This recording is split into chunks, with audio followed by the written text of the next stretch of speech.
thank you for dropping on. I know it's busy life, Christmas time, so I'm very, very grateful for it. So how have you been? Thanks for asking me on. I've been very well, and I'm very grateful for being very busy as well. Good. What are you up to this festive period? Big mix of stuff. I'm doing a lot of recording, uh, Hmm. either at home or in studios, and I've been doing a lot of work with orchestras recently, mostly with the RPCO and the BBC Concert Orchestra. I've done a couple of movie things with them. They do this thing with playing the soundtracks to films. Okay. Are you And allowed to tell us what yeah, films you're oh, on? absolutely. Yeah. So this isn't this is something separate to recording music for film. This is a performance of the soundtracks with the picture being played. I see. So what films have you on? The Spider-Man one, No Way Home. I did that. Yeah, yeah. What else has there been? Top Gun. I did Top Gun Maverick. I saw that. Must have been like a childhood dream come true playing that It theme. was a lot of fun. Yeah, fun. A lot of pressure. Yeah, Yeah, a lot of computer game music. They do a lot of these computer game music gigs. The RPC and right. they play music from the games. Okay. And those are I don't play computer games, but there's a huge market for this stuff, it seems. apparently like I read that the computer game industry or the gaming industry dwarfs the movie industry and the music industry combined. Doesn't sound implausible. Yeah. I know the budgets are massive for recording computer game music now. Yeah. Okay. And those that don't know They give if what's the the Royal Philharmonic Orchestra have a light music division, right. or the RPC see as concert, Okay. like the BBC Concert Orchestra. Okay. All right. They do a lot of pop stuff. We did two fun gigs with them 2 weeks ago, actually. Hmm. A thing called Queen at the Opera, Yeah. where you have the symphony orchestra, the concert orchestra, and then a rock band bolted on, and we play Yeah. Queen songs, and they intersperse that with the opera arias that influence Freddie Mercury. Okay. Awesome. Yeah, really So good. how was that? Oh, jolly good fun. Because Yeah. I do the second guitar chair on that gig, which is mostly rhythm guitar stuff. Andy Jones does the lead guitar stuff, Okay. so it's a low pressure, relatively low pressure. Yeah. He's got all the tricky stuff, all the Brian May stuff, Yeah. and he's the expert with that stuff. He did. I don't know if you know this, but he did the transcriptions for "We Will Rock You," the musical, when it was in the West End. Right. Okay. Yes, I think because he was teaching when I was at the ACM back in 2002, 2003, and I think maybe We Will Rock You'd only just come out, or it was still in the process of like early doors. And yeah, he was telling us about it. Yeah, But yeah, he was like even like fucking monster player, quite he's great. quite scary as well. I found him quite intimidating.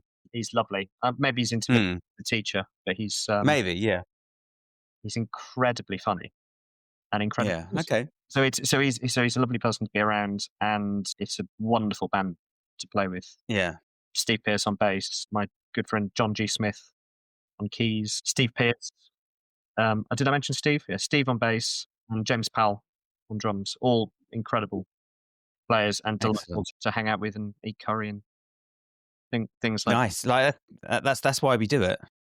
Yeah. Oh yes. It's not the music; it's hanging out and having drinks and curries afterwards. When you're playing light entertainment, I think the social side of it is just as important as Mm. Yeah, we strive to get the yeah, music as good as possible, but the socializing bit is just as important. yeah. I couldn't agree more. I like it's when I've done in the past when you're trying to find new band members, you're trying to get new people to join you on the road. Like, okay, they can play, but do you want to spend 6 hours in a bus with them driving up to wherever? It's like, well, no. Okay, well then we can't have them, regardless of how well they can play. Yeah, that's very well put. There are a lot of people who can play. Mm, Virtuosity is somewhat of a banality these days. yeah. There are lots of other factors um, that are at play when it comes to this stuff, and also these gigs they can be incredibly stressful as well. Mm, So it's nice to have jovial atmosphere. So, That's a distress. yeah. So I was gonna say, I was gonna ask, so how did you get into music? I think from just watching videos when I was a very young child, Yeah. my earliest memories are of watching videos of bands like Queen and Billy Okay. Joel. And initially, I wanted to be a drummer. Every guitar player wants to play drums. I don't know what it is. Yeah, I don't know. I played drums initially as a as a young child and wanted to be a drummer. And I was obsessed with Nick Mason. I wanted to be in Pink Floyd. Yeah. We had Okay. we had the Delicate Sound of Thunder live concert. The thing that was it was the Pink Floyd concert that was filmed at the Nassau Coliseum Okay. in the 90s. It was the Yeah. score of A Momentary Lapse of Reason, and I watched that video every day, Yeah. every day for years, just obsessed over. Nice. And then switched allegiance to guitar then and wanted to be Dave Gilmour. Cool. Cool. And what prompted the switch? My younger brother started having classical guitar lessons, and I wanted to get Okay. even with him. Right. So I started having classical guitar lessons as well, and we had an incredible teacher, a guy called Chris Ackland in Cardiff, who's still teaching. Okay. If anyone listening is looking for classical guitar lessons in the South Wales area, he's the guy to go to. Okay. Chris Ackland. Ackland, yeah, Ackland. Okay. brilliant player, brilliant teacher, and yeah, that's the next important thing is the incredible teachers I had. Hmm. There was a chap called Luke Bradshaw who was another one of Chris's students in Barry, where I grew up in South Wales. Yeah. He was a bit older than me, and I very much looked up to him. He was also playing incredible electric guitar as well as classical guitar, and he was a huge influence on me as a how old was Okay. he? 8 or 9, and then I started having lessons with him probably when I was about 11, 12, I think. Okay. So you started really young. So how old were you when you started drums? I started hitting pots and pans as soon as Hmm. I could hold a spoon, I suppose. Right. Okay. But I remember my parents buying me my first acoustic guitar. It's a very vivid memory I have, and I would have been very, very young, like 5 or 6. Hmm. Okay. But I started having guitar lessons with Chris Ackland when I was about 8, I think. Okay. All right. Yeah. And was it predominantly classical lessons working through grades, or was it Yeah, just I did. repertoire? Or Yeah, well, both of those things. It was grades and the rep. I was too immature though, obviously at that age, to take it seriously. And yeah. I always had an eye on being an electric guitar player. I treated classical guitar as a stepping stone. Yeah. Okay. The aim was always to be an electric guitar player, and early on, I had a vague idea that I wanted to be one of the sidemen session type players. Yeah, I had a couple of lessons with Luke Bradshaw. He's still in Barry. He's still playing. He's still teaching, and sounds absolutely incredible. He's another guy to check out if anyone Okay. wants um, lessons in that area. But him and Chris Ackland both said that I needed to go to Paul Goodyear, who's another incredible teacher in Cardiff. Okay. Knew that I was very serious about um, an academic approach to playing the guitar, wanting to Okay. re- read really well and develop what I suppose are called studio skills now. Yeah. Yeah, so I went to Paul when I was about 11 or 12, I think. Okay. And how did you go? Like, because like reading on guitar isn't something that is pushed particularly hard these days. Was it like how was it something that you were drawn to? Well, the first lesson I had with Paul Goodyear involved him getting me to play. I remember this quite clearly, actually. I played a blues with him, which went fine, and then something else that had loads of major 7 chords, which didn't go very well. Yeah. Right. Yeah, it was that was a serious weakness in my playing because I'd never listened to jazz or played any jazz. Okay. He put something in front of me to sight read as well. I couldn't do it, and this is after years of classical guitar education Right. as well. The issue I had there was that as a classical guitar player, you don't really get any ensemble experience. It's not a standard orchestral instrument. So you don't Okay. have the opportunity to go to your local youth orchestra and Yeah. sit in a section with your peers and feel the pressure of having to sight read something and get it right. Right. Yeah. If you're a young violin player, you can go to a youth orchestra and there are stakes. You've got a Mm. section and you've got to play what's in front of you. Otherwise, you have to deal with the failure. Yeah. You don't really get that as a classical guitar player. You might get to play a concerto if you're lucky. Uh, Mhm. so there isn't really that evolutionary pressure, I think, Yeah. to learn to read really, really well. You do a couple of days of reading practice before your grade exam. Well, this is me talking about myself. I'm sure there are exceptions. People who took it more seriously than me. But you don't really appreciate how important reading is because there's no real pressure to do it and to do it well. Yeah. Paul Goodyear said to me in my first lesson, well, if you're serious about being a session musician, a studio player, you need to be able to read. So that marked the beginning of me going back and learning what a crotchet and a quaver was. Okay. And being so deflated as well by the experience that I really practiced it. Right. Okay. So what was the method then from going from, classical reader to, we'll call it a studio reader?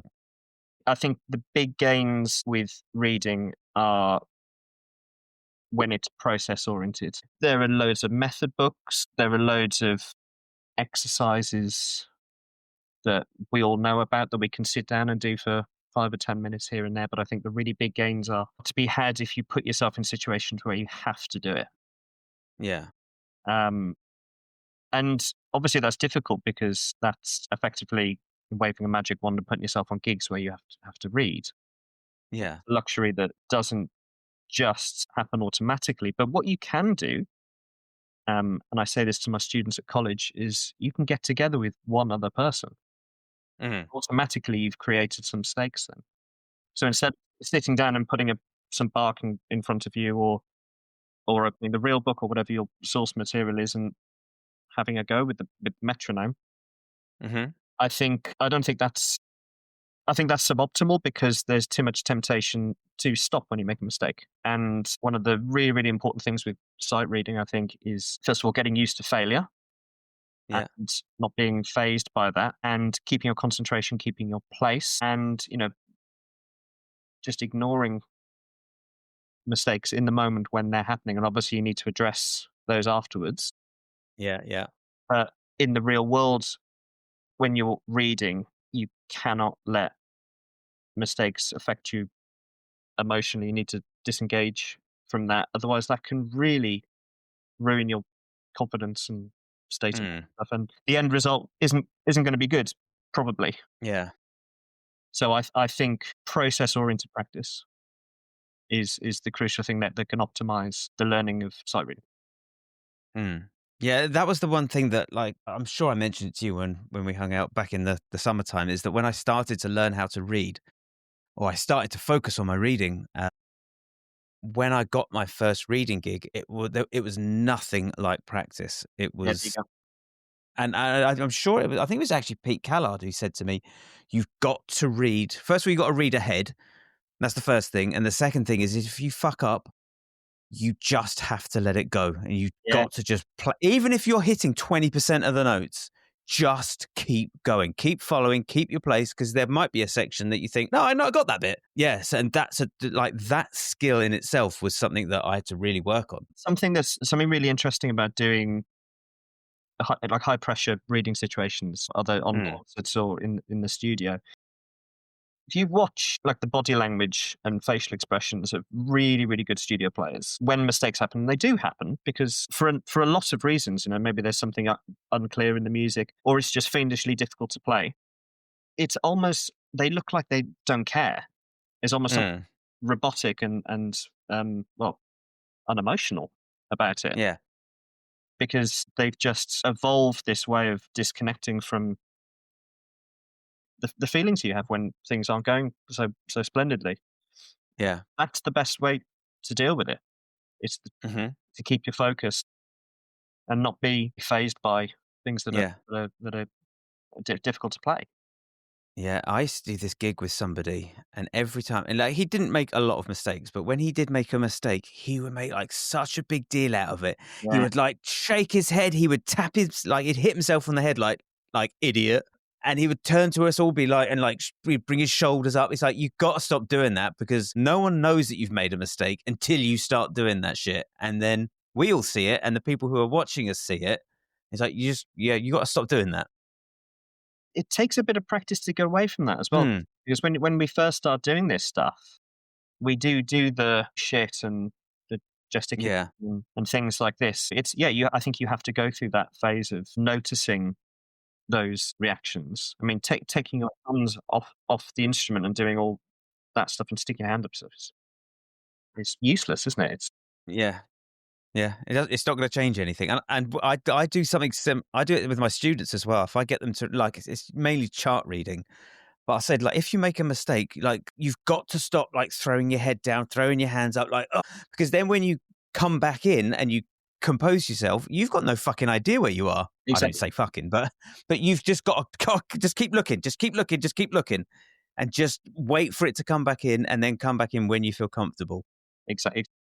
Because otherwise, the fuck up turns into a catastrophe. You just make it worse.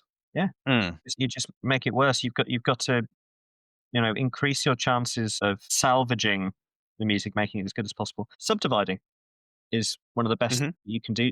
Telling yourself internally, all right, I will actually move my mouth when I'm running through something. I will be, forming the sounds Yeah. of the subdivisions, telling yourself where you are in the bar, because if you do make a mistake, you know where you are. You're not going to get lost Yeah. that way. Yeah. Yeah. I know. Yeah. It's the challenge of doing that. Like I said, it was something that I didn't account for in practice, and it was, yeah, that first gig was a bit of a The fly by the seat of your pants kind of thing. Yeah, this is But you're doing it in your practice room on your own. With the metronome, there isn't the psychology is wrong. You need to synthesize the conditions of real world situations as best as possible, and that's really hard to do on your own. yeah, I mean, unless you're extremely regimented and you just keep sticking to the click, but even then, you still got that get out of jail. Like, oh fuck it, I'll go back. Screw it.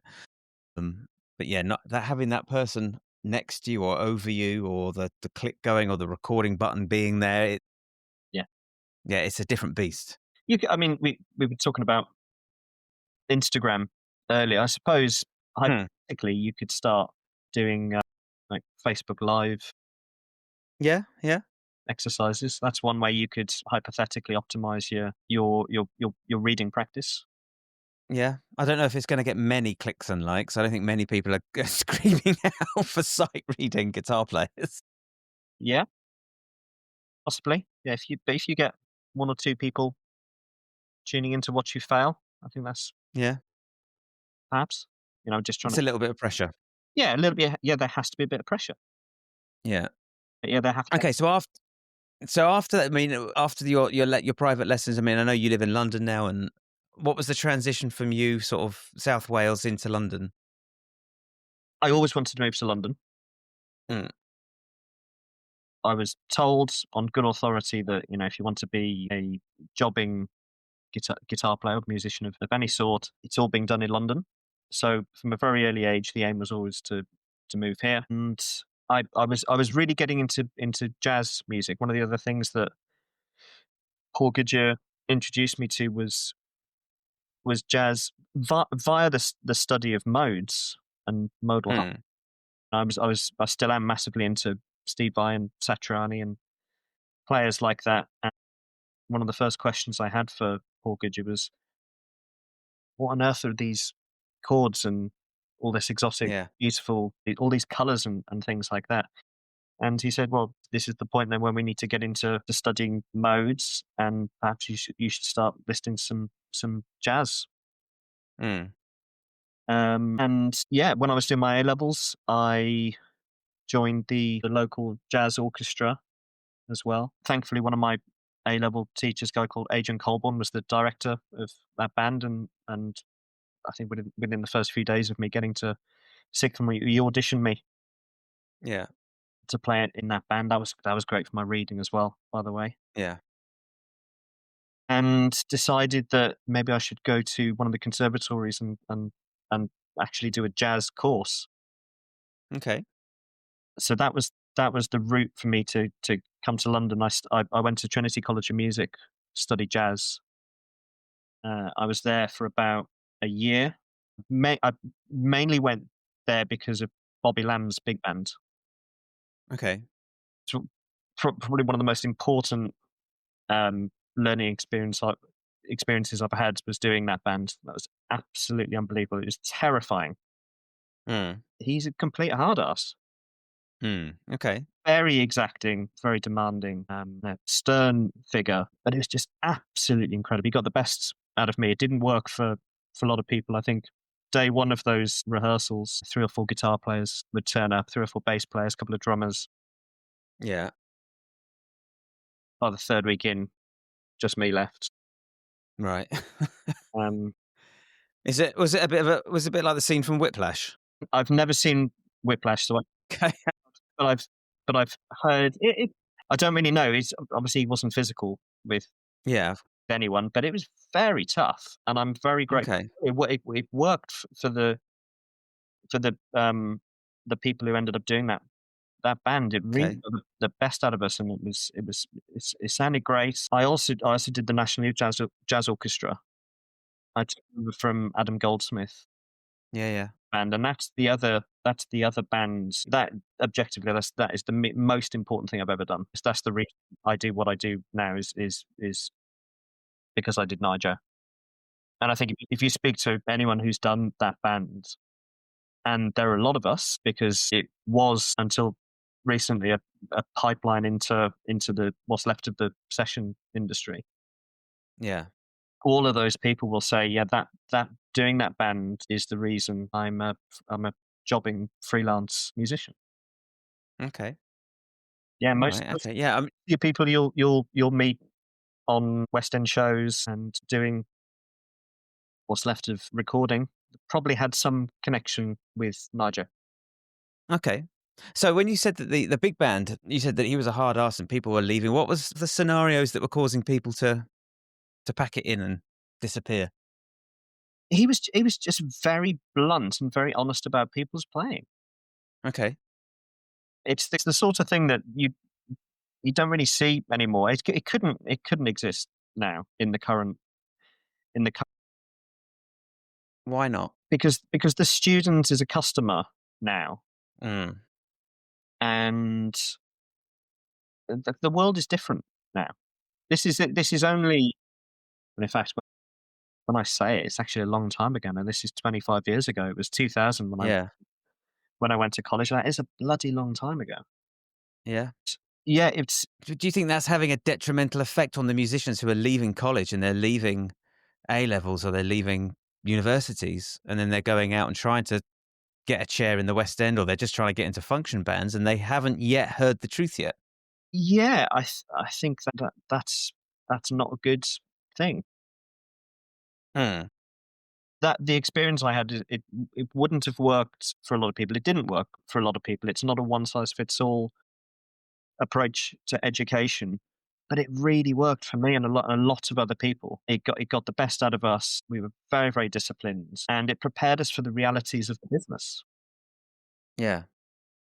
because it is So hard. do you so I was going to say I think it could happen today, but I think there needs to be a shift in attitude towards between students and teachers, and I think the attitude of students are customers has to be abolished or abandoned, or at least play second fiddle to the student teacher relationship. I know that's difficult to some people to say because they're employed by these institutions, but Yeah, and I think this safeguarding rules now are very different to what they were in the early 2000s.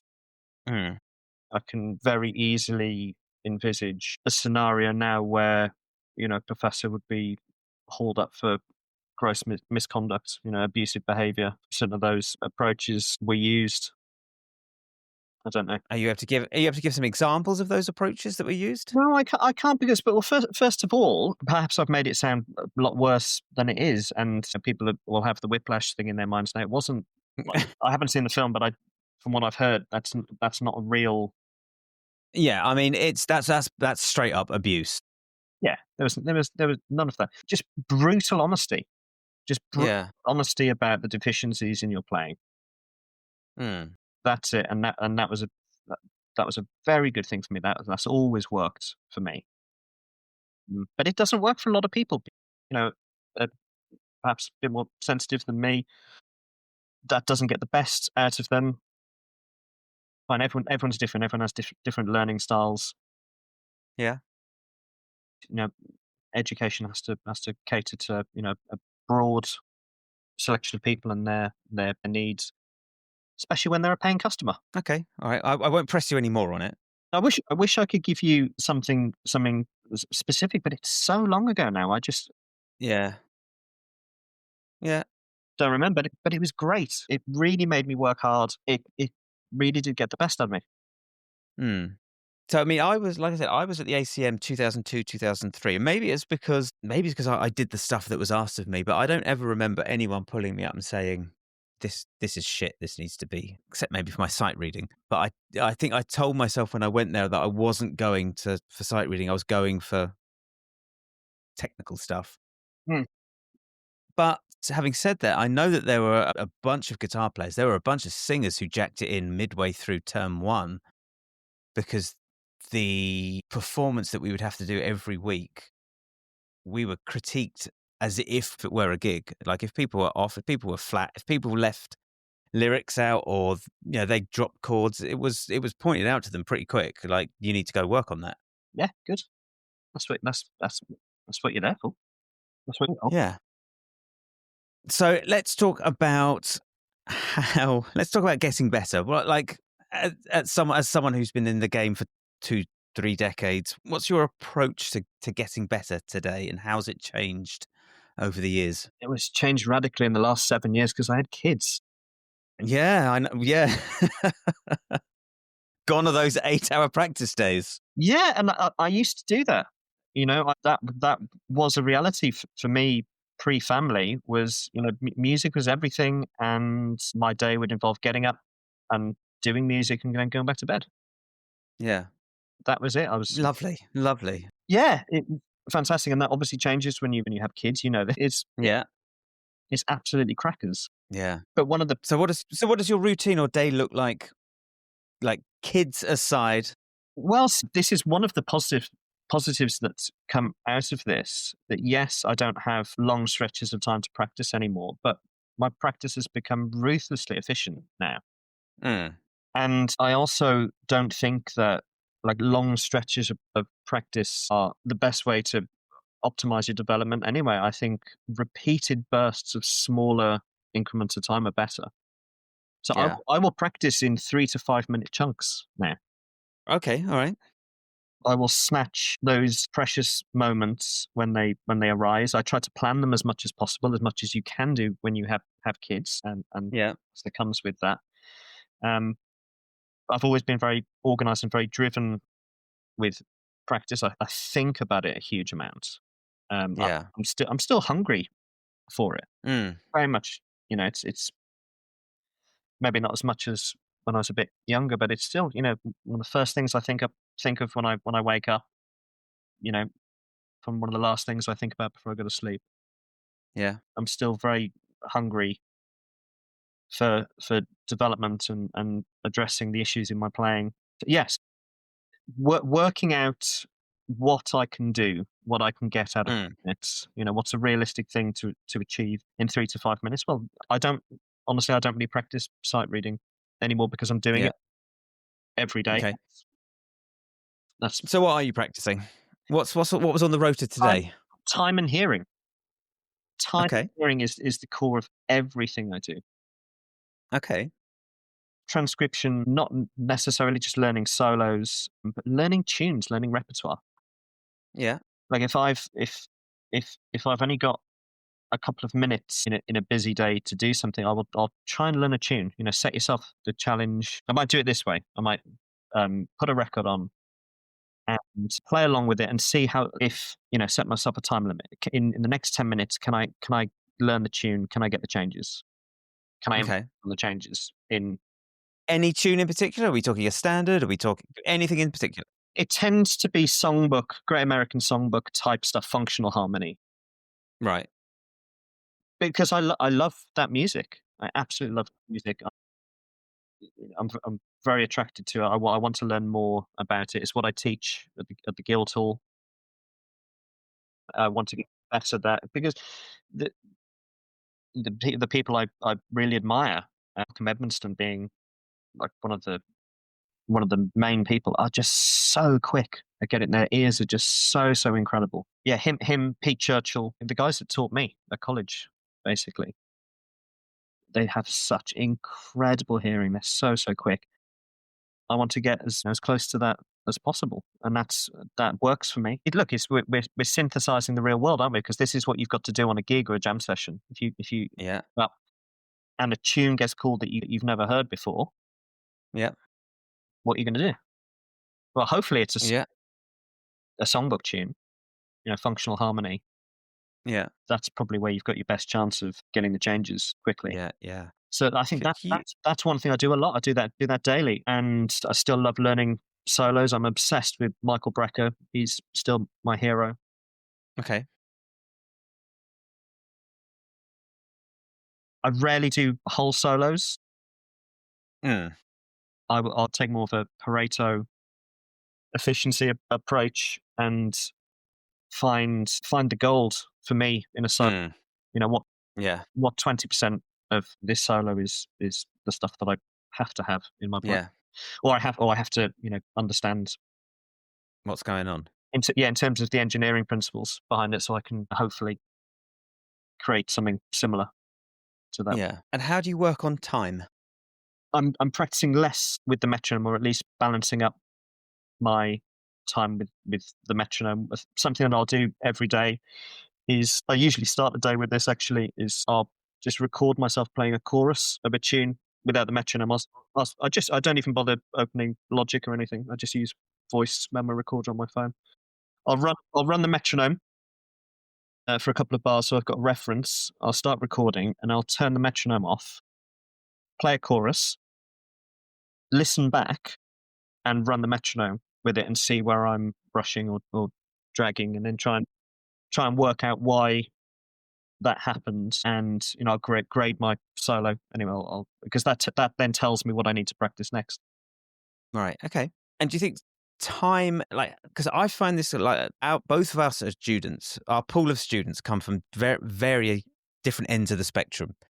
But I find that teaching time to people who struggle is the biggest challenge for me, particularly if they're young. So we're talking kind of under 18. Yeah.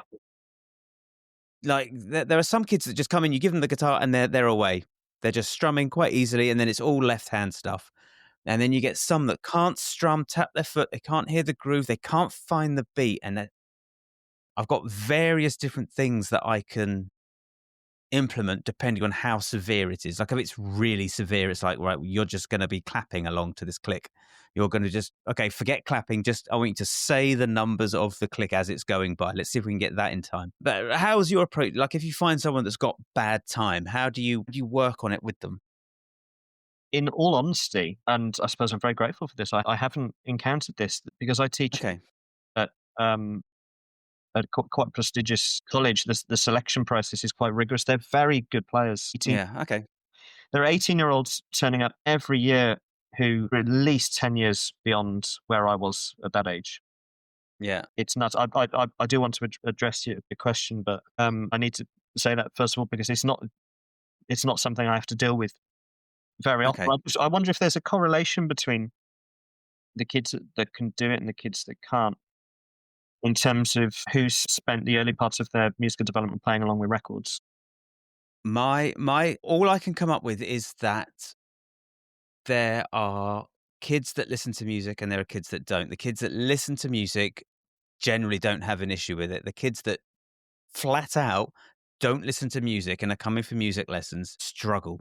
That's precisely what I presumed would Yeah. be at play there.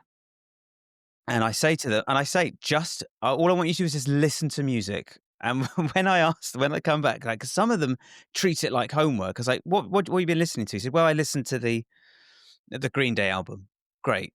Like how often? I listened to it once. I was like, no, you need to be listening to it every day. Like, how do you get to school? Like on the bus. I was like, how long's the bus? 20 minutes. So you got 20 minutes there, 20 minutes home. Put it on the way there and put it on the way home. And that's just minimum. Yeah, this brings us neatly to the next part of talking about what I practice, and it's the cornerstone of everything. It's just listening. Yeah. So it's really easy to lose sight of this, especially when you're in college. Because I remember this, I was terrible for it. The workload is massive. There's so much to practice, so many projects that you're involved with. Sadly, the first thing that goes is you're listening, and Mm. what we need to retain or rediscover is the childlike wonder and hunger for listening. And part of the problem, I think, is with digital music Yeah. or everything being online and so readily available for free. Yeah. Do you know a book by Ran Blake called Primacy of the Ear? No, but I'm gonna write it down and I'm gonna check it out. Ran Blake taught. He was a piano player, composer. He's part of the third stream movement, fusing classical forms with improvisation. Yeah. So who is it by? Ran Ran Blake. Larry Golding's who's a hero of Okay. mine, the piano player and organ player, says that Ran is a hero of his. Ran, I don't know, he's probably very old now if he's still teaching, but he taught at New England Conservatory in Boston. Okay. And the book is essentially his lecture notes for his course, Learning Music by Ear. I'm not even Yeah. sure he read and wrote music fluently, but in the introduction to that book, he talks about when he was at Berkeley before it was called Berkeley. The image he paints is of like 9 or 10 of them squeezed into a dorm, and Mm. someone's managed to save up for the latest Miles Davis record, and they Yeah. sat around the record player, and everyone in that room, you'd have singers and drummers and trumpet players, loads of guitar players, obviously. Mm. Mhm. Everyone in that room could sing everything that Miles and Wayne played. They knew all of the hits that Tony Williams played. They could sing Herbie Hancock's solos, um, because the listening was an event to be treasured because Mm. because they'd literally invested in music. It had value, and that was a ritualistic thing. Like you invest Mm. your time, your concentration in that. And I think if you want to get really, really, really good at music, you need to obviously we can't go back to the way it was. But one of the things that you can do is really, really think about the most important recordings for you, the stuff that you absolutely love, and keep it to like 3 albums, Yeah. half a dozen tops, but just listen to those just over and over again. Like I'm sure you did as well. Like I did with that Pink Floyd VHS tape as a kid, just over and over again. It was just so exciting, and because there's all the mystery in there when you're learning music. Mm. These people Yeah. performing these magic tricks, and you want to know what the tricks are, Yeah. and eventually you do know Yeah. what the tricks are, and you do lose um, something there. I think that's one of the sad realities of this. But you'll never lose the love of the sounds. Hopefully, Yeah. Yeah. I mean, I'm sure it was the same with you. Like, I would get, I don't know, between 10 and 15 pounds pocket money every other week, and you'd run up to, well, we had a little independent record store where I lived, and you would scan through it. It's like, right, what can I get this week? It's like, okay, all right, okay, right, okay. And it's got to land. It's got it's got to land. It's got to last you a couple of weeks at least, because you haven't got you're broke for the next couple of weeks. And it was an event. Like, you'd get home, I'd put the CD on, and you'd flick through the album art, you'd see what was in there, you'd see sometimes there was the lyrics, sometimes there wasn't. the You'd artwork, the liner notes. Yeah, and it Easy was like you said, it was an event, and like it made me appreciate it so much more. But yeah, it's now it's like what do I fancy listening to, and I'll just ask Google or Alexa or Spotify to put it on, and then I just listen for a little bit, and then it's off, and then. But yeah, I like the idea. Like I heard somebody else say it. I think I just read it before I came on. Like it was something along the lines of you'll get just as much or more out of buying one album a week and just deep diving on it than you ever will from whatever it is your 12 quid a month music subscription.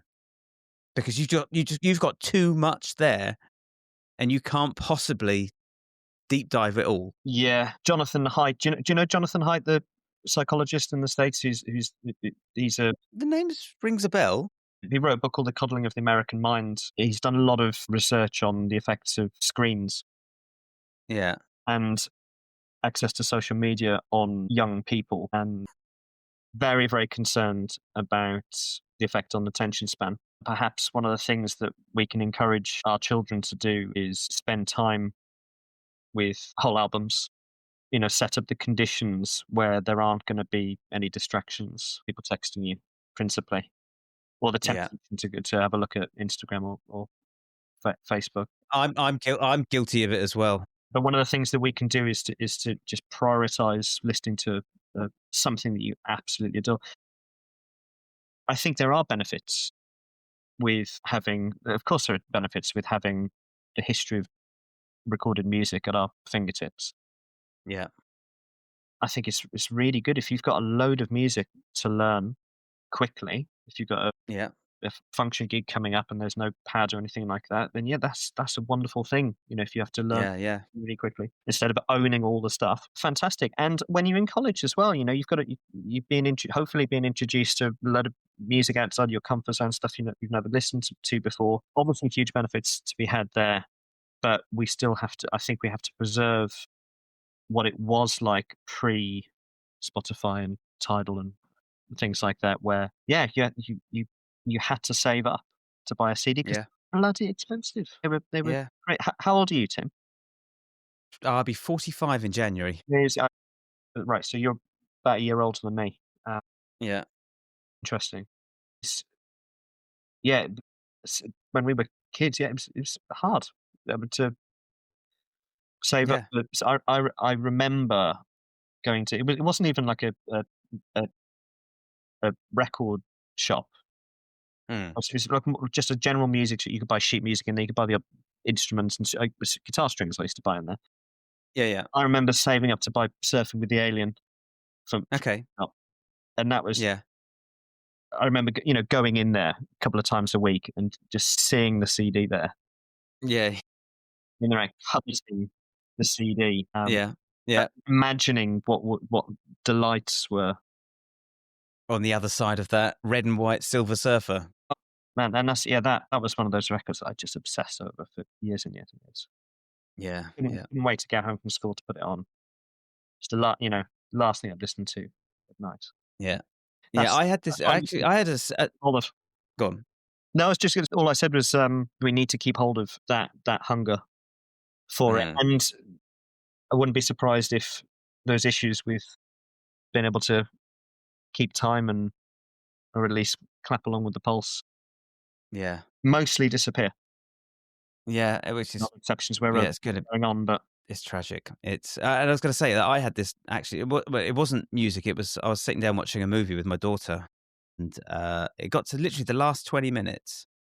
And we were watching Die Hard. There was me, my wife, and my daughter watching Die Hard. We got to the last 25 minutes. It's like everything's kicking off. It's like right. It's all. And she went, "I'm just going to go now." I was like, well, "You're not going to sit and watch the end of it?" She's like, "I was like, why not?" I was like, "I'm bored." I was like, I almost paused it and said, "Sit down, finish the last 20 minutes because you sat through 90 minutes. You might as well see what happens."